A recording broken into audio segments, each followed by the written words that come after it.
आता बघ तू, मित्र येतोय या आनंदात भाऊजी लगेच बरे होतात की नाही बघ. I hope so. तुझे बाबा आणि डॉक्टर पण मित्र होते ना? खूप घट्ट मैत्री होती.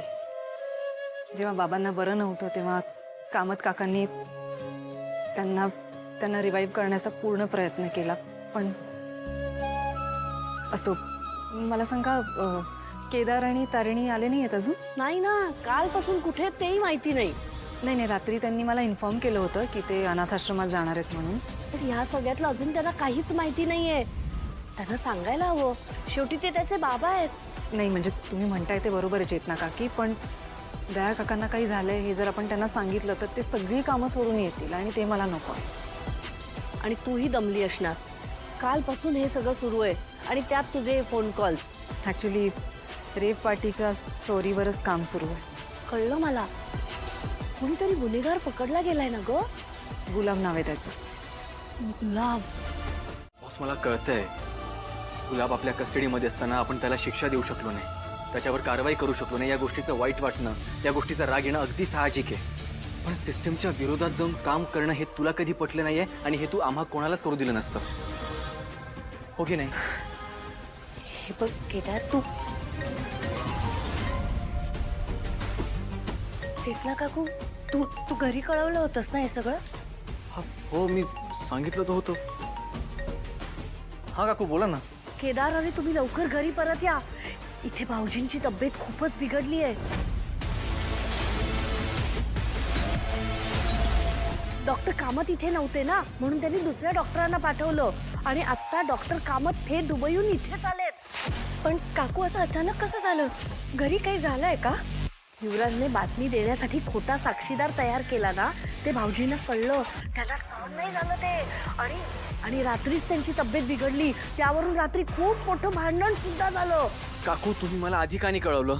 तुम्ही कामात होतात आणि तुम्ही काळजी कराल म्हणून कौशिकीनीच सांगितलं आत्ता सांगू नकोस म्हणून.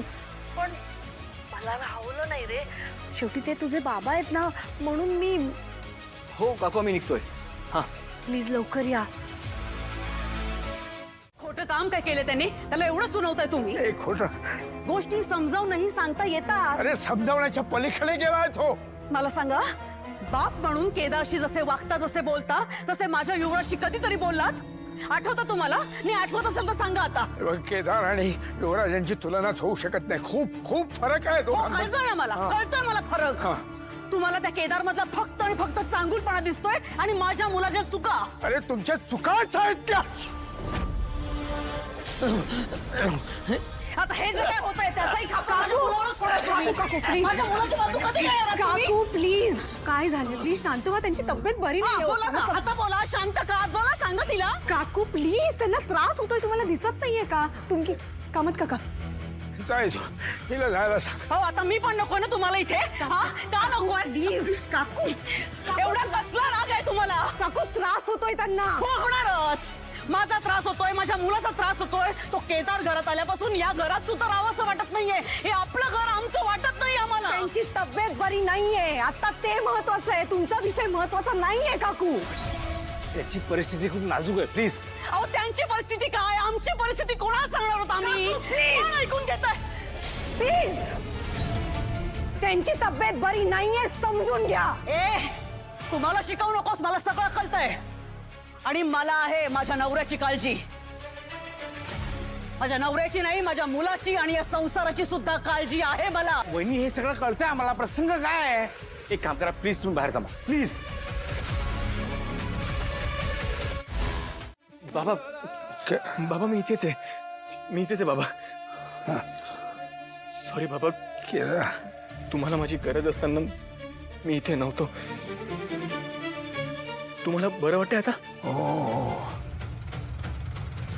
आणि तू रडतोयस काय? ए खांडेकर, अरे काही नाही झालेलं मला. हे बघ, बोलतोय ना मी आता तुझ्याशी, बोलतोय की नाही? आता वय झालंय म्हटल्यावर मशीनमध्ये थोडा बिघाड होणार. सावकाश. पळून राहा ना तुम्ही, आराम करा ना. काही झालेलं नाही मला. I am okay. रडणं थांबव आधी, रडणं थांबव तुझं. ए तारिणी, काय कसला रडकुंडा नवरा आहे तुझा? सांभाळ सांभाळ त्याला.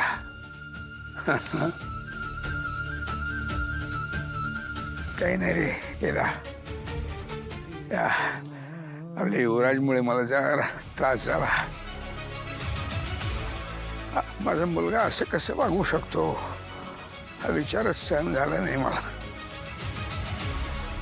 पण ठीक आहे, तू आलायस ना, आता माझी ताकद वाढली बघ. हां, कारण तू माझा विश्वास कधीच मोडणार नाहीस, खात्री आहे मला. मग फार गोडी मुलगा आहेस तू. मी तुम्हाला काही होऊ देणार नाही बाबा. अरे माझा मुलगा आणि मुलीसारखी सून माझ्यासोबत असताना त्याच्या माझी काय विषाद आहे मला काही करण्याची. त्याच्या रेड्याला घेऊन आल्या पावली परत जाईल बघ तो. बाबा ओके. इथून पुढे तुम्ही बाबा इथून पुढे तुम्ही स्वतःला त्रास नाही करून घ्यायचा. भीती वाटते हो.